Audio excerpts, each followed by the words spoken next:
Hello guys, welcome or welcome back to the channel. This is me Ananya and I come back with my yet another video. And in today's video, I will be preparing for my English exam. And आज मतलब मेरा कल English का exam है, उससे एक दिन पहले की ये सारी क्लिप्स होने वाली हैं। तो फर्स्ट ऑफ ऑल मैंने स्टार्ट करा फिज़िक्स से, बिकॉज मेरा फिज़िक्स का थोड़ा सा सिलेबस रहता था। तो मैंने सोचा इतना इंग्लिश पढ़ने में, क्योंकि इतना टाइम लगता नहीं है, मोस्टली हार्डली हमारे 3 चैप्टर्स ही आ रहे थे, तो मैं थोड़ा अपना टाइम उसको यहाँ पे यूज़ करा और मैं यहाँ पे थोड़ा कर रही हूँ फिज़िक्स। एंड फिर फिज़िक्स में यहाँ पे ग्रेविटेशन रिवाइज़ कर रही थी, उसके न्यूमेरिकल्स वगैरह और थोड़ी थ्योरी वगैरह पढ़ रही थी अपनी प्रदीप की बुक से। एंड साथ साथ में जो मैं प्रदीप की बुक से पढ़ती जा रही थी, उसको एक पेपर पर नोट डाउन भी करती जाती, जिससे मेरे रिविजन्स के लिए शॉर्ट नोट्स तैयार हो जाएँ। मुझे बार बार बुक को मतलब पलट पलट कर नहीं देखना पड़े, मैं अपने शॉर्ट नोट्स को पढूँ और मेरा पूरा चैप्टर एकदम रिवाइज़ हो जाए।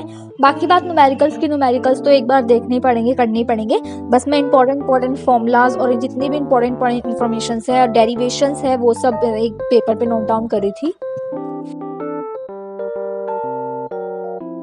And this guys after doing physics here I was doing English, because 4 बज चुके थे और मैंने सोचा अब थोड़ा इंग्लिश कर लेते हैं, वरना कल के पेपर में पता नहीं क्या ही होगा। तो इस वजह से पहले मैंने अपना सारा सिलेबस नोट डाउन करा, जितना भी आ रहा था। एंड यहाँ पे मैं अब एक एक की समरी देख रही हूँ और साथ ही साथ में उसको लिख रही हूँ, क्योंकि रिवीजन में ये मदद करेगी। आपके पास कहाँ इतना टाइम होगा कि आप पूरे पूरे चैप्टर पढ़ने जाओगे, तो इसलिए मैं शॉर्ट समरी लिख रही हूँ एक एक पेज की, सारे चैप्टर्स की। और जो ये द एडवेंचर है ना, इसकी तो समरी भी इतनी बड़ी थी कि ये एक चैप्टर लग रहा था। और जब मैंने एनसीईआरटी में देखा तो भाई कितने ज़्यादा पेजेस में ये चैप्टर, मेरे तो बिल्कुल भी समझ में नहीं आया एडवेंचर। मैंने आज तक ऐसा चैप्टर नहीं पढ़ा जिसमें इतनी सारी साइंटिफिक टर्म्स हो या फिर इतना कंफ्यूजिंग चैप्टर हो। पर आई डोंट नो वाई, आप भी अपना एक्सपीरियंस शेयर करना इस चैप्टर को लेकर। तो यही मैं यहाँ पे कर रही हूँ। मैं साथ साथ में डियर सर हैं, उनकी समरी वो बताते हैं, तो वही समरी नोट डाउन कर रही हूँ और जो वो पढ़ा रहे हैं मैं वो पढ़ रही हूँ।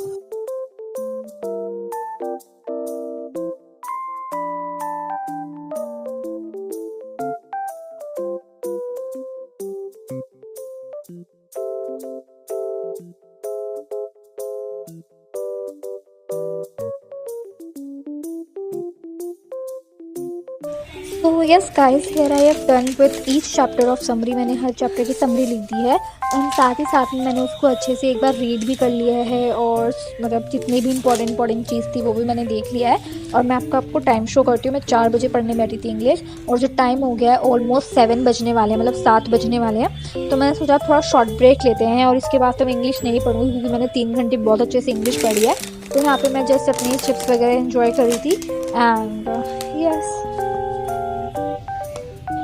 guys, after doing English for 3 hours, here I was taking a long break। मतलब मैं इंग्लिश तो करूँगी ही नहीं, उसके बाद मतलब मैंने थोड़ी मैथ्स करी थी, मेरा कॉनिक सेक्शन का थोड़ा सा पार्ट रहता था, मैंने वो करा था। एंड उसके करने के बाद मैं सो गई थी, बिकॉज फिर मेरे को सुबह जल्दी उठना था। तो yes guys, it is the next day clip and the time is now 4:05। मैं पूरे 4 बजे उठ गई थी, जिससे मैं दोबारा एक बार इंग्लिश को और अच्छे से रिवाइज़ कर सकूँ।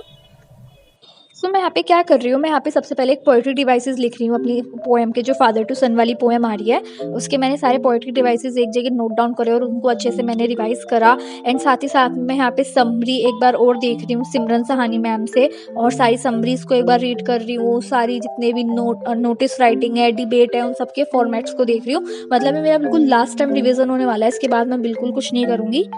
So yes.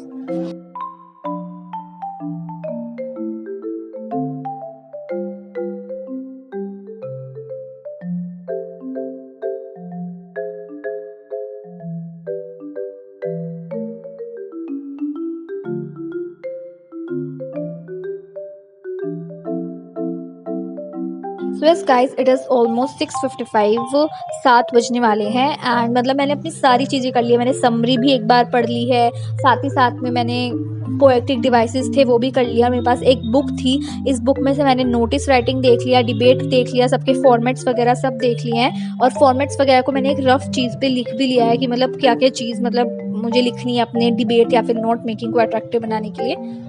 सो यस, तो अभी सब कुछ कर लिया है, 7:30 बज चुके हैं रेस्ट वगैरह।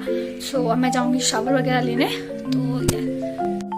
तो यस गाइस, अब मैं रेडी हो चुकी हूँ एंड फटाफट से मैं अपना बैग पैक करती हूँ, बिकॉज टाइम मेरे पास बहुत कम रह गया है। सो यस, चलिए।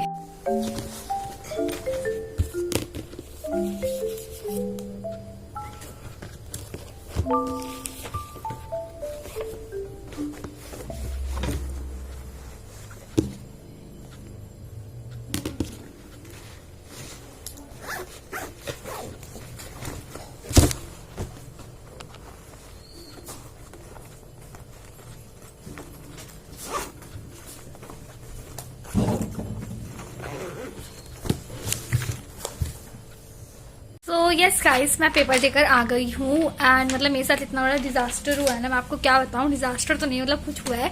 मुझे लगा कि जो हमारा कोर्स है वो इंग्लिश के पेपर के लिए सिर्फ एक तो आ रहा है द एडवेंचर, बर्थ वाला चैप्टर और फादर टू सन।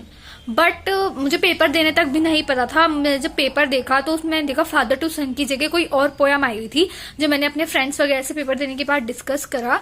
तो मेरे को जब पता चला कि फादर टू सन की जगह द चाइल्डहुड जो पोयम है वो वाली आ रही है, तो मैं एक बार आपको पेपर दिखाती हूँ, फिर आप देखना। देखो मतलब सी गाइज, ये वो वाली पोएम है। मुझे लगा इसकी जगह जो है हमारे पास फादर टू सन वाली पोएम आएगी, बट इधर चाइल्डहुड वाली आई थी। तो मेरे ये पूरे 2 मार्क्स की थी। ये मेरी 2 मार्क्स की पूरी गलत चली गई है।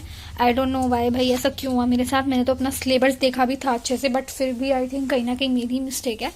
बट कोई नहीं, मैं इस पेपर में 15 तक एक्सपेक्ट कर रही हूँ कि आ जाएंगे। ऐसा कुछ पेपर था हमारा।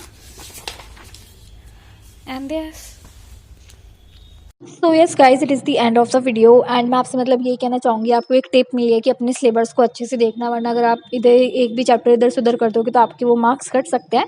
पर चलो कोई नहीं, अच्छी बात है। मेरे साथ ये चीज़ अब हो गई तो मैंने इसे थोड़ा अपना सीख ले लिया है कि सिलेबस को अच्छे से देखना है। And yes guys, if you like this video, so like this video, comment down below, I will mention my another video. Bye bye.